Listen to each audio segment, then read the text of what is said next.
ಈ ಸಭೆ ಮೂಲಕ ಗಮನಿಸ್ತೀನಿ. ಮತ್ತೆ ಇನ್ನೊಬ್ಬ ಸ್ನೇಹಿತರು ತಡವಾಗಿ ಬರ್ತಾವ್ರೆ, ರಮೇಶ್ ಅಣ್ಣವರು, ಅವ್ರಿಗೂ ಸಹ ಅಭಿನಂದನೆ ಸಲ್ಲಿಸ್ತಾ ಈ ಎಲ್ಲಕ್ಕಿಂತ ಮುಖ್ಯವಾಗಿ ನಮ್ಮ ತಾಲೂಕು ಏನೋ ಕೆಲಸ ಆಗಿಲ್ಲ, ನಮ್ಮ ತಾಲೂಕು ಹಣ ಬಿಡುಗಡೆ ಆಗಿಲ್ಲ ಅನ್ನೋ ಮಾತುಗಳನ್ನು ಸಹ ಕೆಲವರು ಅಲ್ಲೆಲ್ಲಿ ಹೇಳ್ತಾವ್ರೆ. ಕಾಂಗ್ರೆಸ್ ಪಾರ್ಟಿಯಲ್ಲಿ ದುಡ್ಡಿಲ್ಲ, ದುಡ್ಡು ಕೊಡ್ತಾ ಇಲ್ಲ, ಬರ್ತಾ ಇಲ್ಲ, ಹಿಂಗೆ ಅನ್ನೋ ಮಾತುಗಳನ್ನ ಈ ಎಲ್ಲ ಉದ್ದೇಶಗಳು ಇಟ್ಕೊಂಡು ನಮ್ಮ ಸಿದ್ದರಾಮಣ್ಣವರು ಮುಖ್ಯಮಂತ್ರಿಗಳು, ಉಪಮುಖ್ಯಮಂತ್ರಿಗಳು, ನಮ್ಮ ಮುಖ್ಯಮಂತ್ರಿಗಳಂತ ಡಿ.ಕೆ. ಶಿವಕುಮಾರಣ್ಣವರು, ಅವರ ತಂಡ ಹಾಗೂ ಈ ಉಸ್ತುವಾರಿ ನಮ್ಮ ಚಿಕ್ಕಬಳ್ಳಾಪುರ ಜಿಲ್ಲಾ ಉಸ್ತುವಾರಿ ಆದಂಥ ನಮ್ಮ ಸುಧಾಕರ್ ಸಾಹೇಬರು ಇವರೆಲ್ಲರೂ ಸಹ ಇವತ್ತು ನಮ್ಮ ಶಿಲ್ಘಟ್ಟ ತಾಲೂಕು ಬರ್ತಾ ಇದ್ದಾರೆ. ಏನು ಉದ್ದೇಶ, ನಾವೆಲ್ಲ ಇಲ್ಲಿ ಕರೆದಿರೋ ಉದ್ದೇಶ ಏನಪ್ಪ ಅಂದರೆ, ಈಗ ಅದು ಒಂದು ಕಾಂಗ್ರೆಸ್ ಪಾರ್ಟಿ ಪಕ್ಷದ ಕಾರ್ಯಕ್ರಮ ಅಲ್ಲ, ಅದು ಎಲ್ಲರ ಕಾರ್ಯಕ್ರಮ. ಈ ರಾಜ್ಯದ ಎಲ್ಲರೂ, ರಾಜ್ಯದ ಕಾಂಗ್ರೆಸ್ ಇರ್ಬೋದು, JDS ಇರ್ಬೋದು, BJP ಇರ್ಬೋದು, ಇತರರು ಇರ್ಬೋದು, ಎಲ್ಲರೂ ಸಹ ಬಂದು ಭಾಗವಹಿಸುವಂಥ ಕಾರ್ಯಕ್ರಮ ಅದು, ಸರ್ಕಾರಿ ಕಾರ್ಯಕ್ರಮ.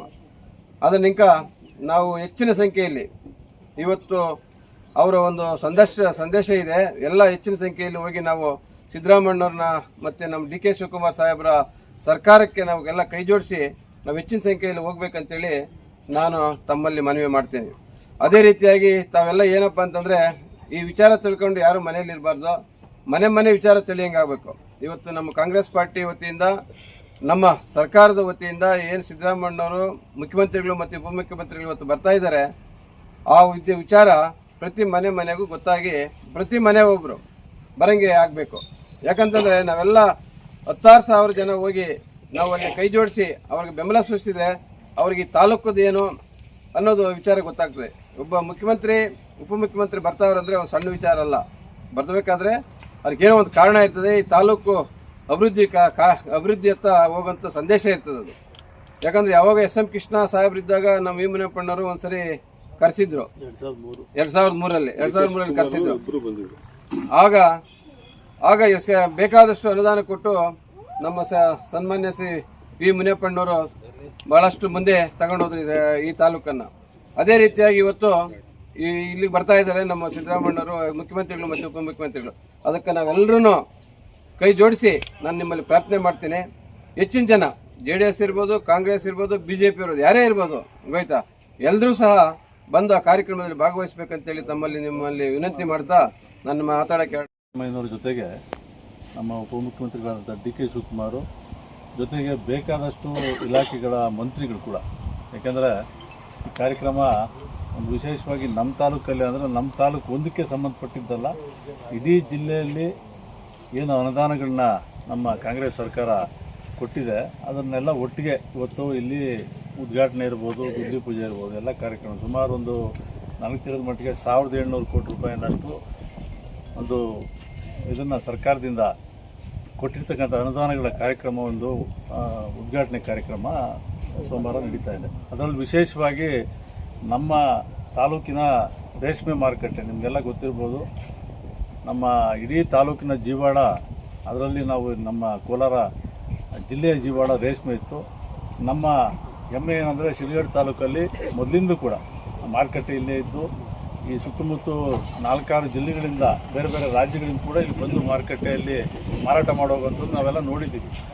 ಆದರೆ ಇವತ್ತು ಆ ಒಂದು ಮಾರುಕಟ್ಟೆ ಉನ್ನತೀಕರಣ ಆಗಿ ಒಂದು ಹೈಟೆಕ್ ಮಾರುಕಟ್ಟೆ ಮಾಡುವಂಥ ಒಂದು ಪ್ರಾಜೆಕ್ಟು, ಒಂದು ಸುಮಾರು 200 ಕೋಟಿಯಷ್ಟು ಅದನ್ನು ನಮ್ಮ ಕಾಂಗ್ರೆಸ್ ಸರ್ಕಾರ, ಸಿದ್ದರಾಮಯ್ಯವರ ನೇತೃತ್ವದ ಸರ್ಕಾರ ಇವತ್ತು ಆ ಒಂದು ಕಾರ್ಯಕ್ರಮ, ಅದು ಗುದ್ಲಿ ಪೂಜೆ ನೆರವೇರ್ತಾ ಇದೆ. ನೀವೆಲ್ಲ ನೋಡಿರ್ತೀರ. ಈ ಅಬ್ಲೋಡ್ಗೆ ಹೋಗುವಂಥ ದಾರಿಯಲ್ಲಿ ಎಡಗಡೆ ಒಂದು ಜಮೀನು ಮಂಜೂರಾಗಿದೆ. ಈ ಕಾರ್ಯಕ್ರಮ ಮುಗಿದ ನಂತರ ನನಗೆ ಗೊತ್ತಿರೋದ ಮಟ್ಟಿಗೆ ಒಂದು ವರ್ಷದಲ್ಲಿ ವೇಗವಾಗಿ ಒಂದು ಏನು ಪ್ರಾಜೆಕ್ಟ್, ನಮ್ಮ ಎಲ್ಲರ ಒಂದು ಕನಸು, ರೈತರು ರೇಷ್ಮೆಯನ್ನು ಬೆಳೀತಾ ಇದ್ವಿ, ಒಂದು ಕನಸಾದ ಒಂದು ಮಾರುಕಟ್ಟೆ, ಒಂದು ಉದ್ಘಾಟನೆ ಗುದ್ಲಿ ಪೂಜೆ ಕಾರ್ಯಕ್ರಮ ಇದೆ. ಅದೊಂದು ವಿಶೇಷ. ಜೊತೆಗೆ ಇವತ್ತು ನಮ್ಮ ಕಾಂಗ್ರೆಸ್ ಸರ್ಕಾರದ, ಅದರಲ್ಲೂ ನಮ್ಮ ಉಸ್ತುವಾರಿ ಮಂತ್ರಿಗಳಾದ ಸುಧಾಕರ್ ಅಣ್ಣವರು ಬಹುಶಃ ರೈತರ ವಿಚಾರದಲ್ಲಿ ನಾವೆಲ್ಲ ಯೋಚನೆ ಮಾಡಬೇಕಾದ್ರೆ, ಒಂದು ರೇಷ್ಮೆ ಮಾರುಕಟ್ಟೆ ಆದರೆ ಇನ್ನೊಂದು ಚಿಕ್ಕಬಳ್ಳಾಪುರದಲ್ಲಿ ಇವತ್ತೆಲ್ಲ ನಾವು ನೋಡ್ತಾ ಇದ್ದೀವಿ. ಶಿಲ್ಘಟ್ಟ ತಾಲೂಕು ರೇಷ್ಮೆಗೆ ಎಷ್ಟು ಫೇಮಸ್ ಆಗಿತ್ತು, ಇತ್ತೀಚಿನ ದಿನಗಳಲ್ಲಿ ನಾವು ಹೂವು ಕೂಡ ಅಷ್ಟೇ ತೀವ್ರವಾಗಿ ನಮ್ಮ ಈ ರಾಜ್ಯದ ಹೆಮ್ಮೆಯ ಮುಖ್ಯಮಂತ್ರಿಗಳು ಸಿದ್ದರಾಮಯ್ಯನವರು ನಮ್ಮ ಊರಿಗೆ ಬರ್ತಾ ಇರೋಂಥದ್ದು. ಅವ್ರ ಜೊತೆಗೂಡಿ ಡಿ ಕೆ ಶಿವಕುಮಾರ್ ಅವರು ಬರ್ತಾ ಇರೋಂಥದ್ದು, ಉಪಮುಖ್ಯಮಂತ್ರಿಗಳು ಜೊತೆಗೂಡಿ ಕಂದಾಯ ಸಚಿವರು ಕೃಷ್ಣ ಬೈರೇಗೌಡರು, ರೇಷ್ಮೆ ಸಚಿವರು ವೆಂಕಟೇಶ್ ಅವರು, ನಮ್ಮ ಜಿಲ್ಲೆಯ ಸರ್ವಾಂಗೀಣ ಅಭಿವೃದ್ಧಿಗೆ ಶ್ರಮಿಸ್ತಾ ಇರೋಂಥ ಸುಧಾಕರಣ್ಣವರು, ಅನೇಕ ಇನ್ನೂ ಹಲವಾರು ಸಚಿವರುಗಳು ನಮ್ಮ ಊರಿಗೆ ಬರ್ತಾ ಇರೋಂಥದ್ದು. ಶಿಡ್ಲಘಟ್ಟ ಅಂದರೆ ರೇಷ್ಮೆ ನಗರ, ರೇಷ್ಮೆ ನಮ್ಮೆಲ್ಲರ ಹೆಮ್ಮೆ. ನಮ್ಮ ಊರಿಗೆ ರಾಜ್ಯ ಸರ್ಕಾರ ಸೋಮವಾರ ಬರ್ತಾ ಇರೋಂಥದ್ದನ್ನು ಕಾರ್ಯಕ್ರಮಗಳ ಉದ್ಘಾಟನೆ ಮಾಡೋಂಥದ್ದು, ಅದಕ್ಕೆ ಗುದ್ಲಿ ಪೂಜೆನ ಮಾಡಿ ಅದಕ್ಕೆ ಒಂದು ಚಾಲನೆ ಕೊಡೋಂಥ ಕೆಲಸ ಇಡೀ ಏನು ಜಿಲ್ಲೆಯ ಸಮಗ್ರ ಒಂದು ಅಭಿವೃದ್ಧಿ ಕೆಲಸಗಳು ಏನೆಲ್ಲ ಇದೆ ಅದನ್ನು ಶಿಡ್ಲಘಟ್ಟದಲ್ಲಿ ಶಂಕುಸ್ಥಾಪನೆ ಮಾಡ್ತಾ ಇರೋಂಥದ್ದು ನಮ್ಮ ಸೌಭಾಗ್ಯ. ಅದು ಮಾನ್ಯ ಮುಖ್ಯಮಂತ್ರಿಗಳು ಚಾಲನೆ ಕೊಡೋದಕ್ಕೆ ಬರ್ತಾ ಇದ್ದಾರೆ. ಸುಮಾರು 1800 ಕೋಟಿಗೂ ಹೆಚ್ಚು ಕಾಮಗಾರಿಗಳನ್ನ ಅವರು ಚಾಲನೆ ಕೊಡೋಂಥ ಕೆಲಸ ಸೋಮವಾರ ದಿನ ಆಗ್ತಾ ಇದೆ. ಭಾಳ ಮುಖ್ಯವಾಗಿ ನಮ್ಮ ಶಿಡ್ಲಘಟ್ಟಕ್ಕೆ ಹೈಟೆಕ್ ರೇಷ್ಮೆ ಮಾರುಕಟ್ಟೆ ನಿರ್ಮಾಣ ಮಾಡೋಂಥದ್ದು. ಹೈಟೆಕ್ ರೇಷ್ಮೆ ಮಾರುಕಟ್ಟೆ ಬರೀ ರೇಷ್ಮೆ ಗೂಡನ್ನು ವಹಿವಾಟು ಮಾಡೋದಕ್ಕೆ ಮಾಡ್ತಾರ ಅಂತ ಕೆಲವರಲ್ಲಿ ಒಂದಷ್ಟು ಗೊಂದಲ, ಸಂಶಯ ಎಲ್ಲನೂ ಸಹ ನಮ್ಮ ರೈತರಲ್ಲಿ ಮೂಡ್ತಾ ಇರೋಂಥದ್ದು. ಈಗ ರೇಷ್ಮೆ ಗೂಡಿನ ಬೆಲೆನೂ ಸಹ ದಿನೇ ದಿನೇ ಹೆಚ್ಚಾಗ್ತಾ ಇದೆ. ಮತ್ತು ಈ ರೇಷ್ಮೆ ಉಳಿಬೇಕು, ಇಲ್ಲಿನ ರೈತಾಪಿ ಬಂಧುಗಳು ವ್ಯವಸಾಯ ಮಾಡೋಂಥವ್ರನ್ನ ಭವಿಷ್ಯಕ್ಕೆ ಉಳಿಸೋಂಥದ್ದು ಮತ್ತು ಅದನ್ನು ನೂಲು ಬಿಚ್ಚಾಣಿಕೆದಾರರು ರೀಲರ್ಸ್ನು ಸಹ ಉಳಿಸೋಂಥದ್ದು ಸರ್ಕಾರದ ಆಲೋಚನೆ. ಹಾಗಾಗಿ ಸುಮಾರು 200ಕ್ಕೂ ಹೆಚ್ಚು ಕೋಟಿನ ಇಲ್ಲಿ ವ್ಯಯ ಮಾಡ್ತಾ ಇರೋಂಥದ್ದು.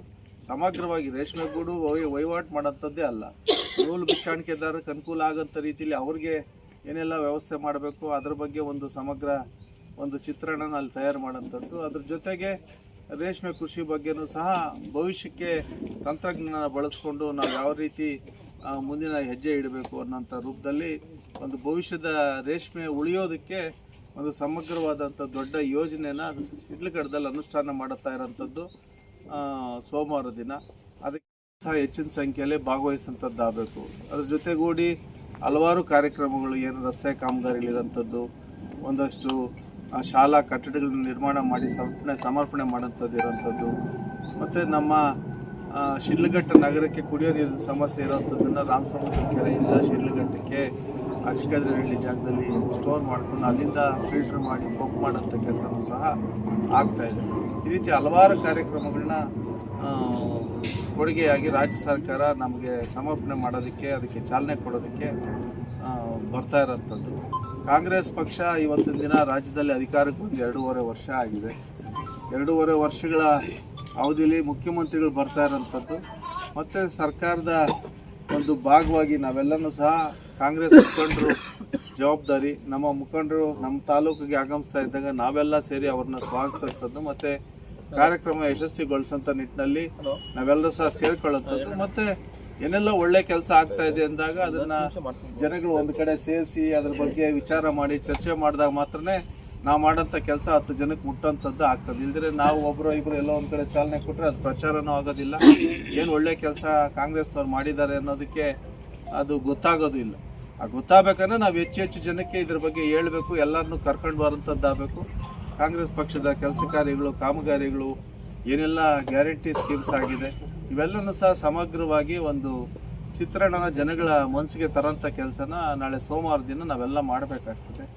ಮುಖ್ಯವಾಗಿ ನಮ್ಮ ಪುಟ್ಟಣ್ಣವ್ರಿಗೆ ಒಂದು ಬಲ ಕೊಡಬೇಕು. ಈ ಭಾಗದಲ್ಲಿ ಭೀಮೇಶ್ವರು ಅವ್ರ ಜೊತೆ ಬಂದಿರೋದ್ರಿಂದ ಇದು ಎಲ್ಲರಿಗೂ ಒಂದು ಬಲ. ಈಗ ಸಹಜವಾಗಿ ನಮ್ಮ ಭಾಗದಲ್ಲಿ ಏನಾದರೂ ಒಂದು ಕುಂದುಕೊರತೆ ಇದ್ರೆ ಪುಟ್ಟಣ್ಣವ್ರಿಗಿಂತ ಹತ್ರದಲ್ಲಿ ಸಿಗೋದು ಭೀಮೇಶ್ವರು. ಭೀಮೇಶ್ವರ ಹತ್ರ ಹೋದಾಗ ಅವ್ರೇನು ಯಾವುದೇ ಕಾರಣಕ್ಕೂ ಆಗಲ್ಲ ಅದು ಇದು ಅನ್ನಲ್ಲ. ಆಮೇಲೆ ಪುಟ್ಟಣ್ಣವರು ಪ್ರತಿಯೊಬ್ಬರಿಗೂ ರೀಚ್ ಆಗುವಂತ ವ್ಯಕ್ತಿ, ಡೌನ್ ಟು ಅರ್ತ್. ಯಾರನ್ನು ಇಲ್ಲ ಹೋಗ ನಾನು ನಿನ್ ಫೋನ್ ಎತ್ತಲ್ಲ ಅದು ಇದು ಅನ್ನಲ್ಲ. ಪ್ರತಿಯೊಬ್ಬರದು ಫೋನ್ ನಂಬರ್ ಇರ್ತದೆ, ಪ್ರತಿಯೊಬ್ಬರದು ಫೋನ್ ಎತ್ತಾರೆ.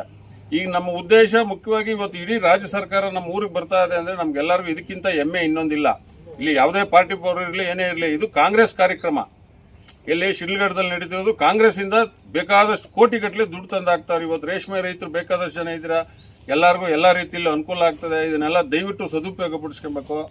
ಆಮೇಲೆ ಇಲ್ಲಿ ನಮ್ಮ ಸ್ಥಳೀಯವಾಗಿ ಭೀಮೇಶ್ವರ್ಗೂ ಬಲಪಡಿಸ್ಬೇಕು. ಆಮೇಲೆ ಉನ್ನತ ಮಟ್ಟದಲ್ಲಿ ನಮ್ಮ ಪುಟ್ಟಣ್ಣವ್ರನ್ನ ಬಲಪಡಿಸೋಕ್ಕೆ ದಯವಿಟ್ಟು ನೀವೆಲ್ಲ ಸಹಕರಿಸಿ.